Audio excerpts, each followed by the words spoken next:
Hi friends, ఈరోజు బెండకాయ పులుసు ఫ్రెండ్స్. అన్నీ కట్ చేసి పక్కన పెట్టుకుంటే 10 నిమిషాలు కూడా పట్టదు ఫ్రెండ్స్, త్వరగా అయిపోద్ది. బెండకాయలు, ఉల్లిపాయ, పచ్చిమిరపకాయలు, టమాటాలు అన్నీ రెడీగా పెట్టుకున్నామంటే ఫటాఫట్ అయిపోద్ది. ముందుగా సరిపడ నూనె పోసుకొని దాంట్లో తాలింపు గింజలు వేసుకొని కరివేపాకు అన్నీ వేసుకొని వేగిన తర్వాత దొండకాయ ముక్కలు కూడా వేయించుకొని మెత్తపడిన తర్వాత చింతపండు పులుసు పోసుకోవాలి ఫ్రెండ్స్. నేనైతే చింతపండు పులుసుతో పాటు 2 పండిన టమాటాలు కూడా చింతపండుతో పాటు పిసికేసి పోసాను. చాలా బాగుంటుంది ఫ్రెండ్స్. కొంతమంది చింతపండు వేస్తారు, టమాటా వేయరు. ఎవరిష్టం వాళ్ళది. నేనైతే అలాగ వేసాను. చాలా బాగుంటుంది, మీరు ట్రై చేయండి ఒకసారి. నేను చింతపండుతో పాటు 2 టమాటాలు కూడా వేసాను.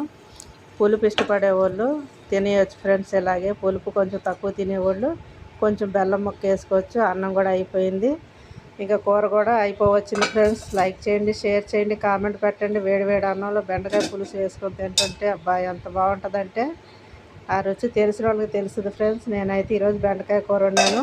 కామెంట్ పెట్టండి, సబ్స్క్రైబ్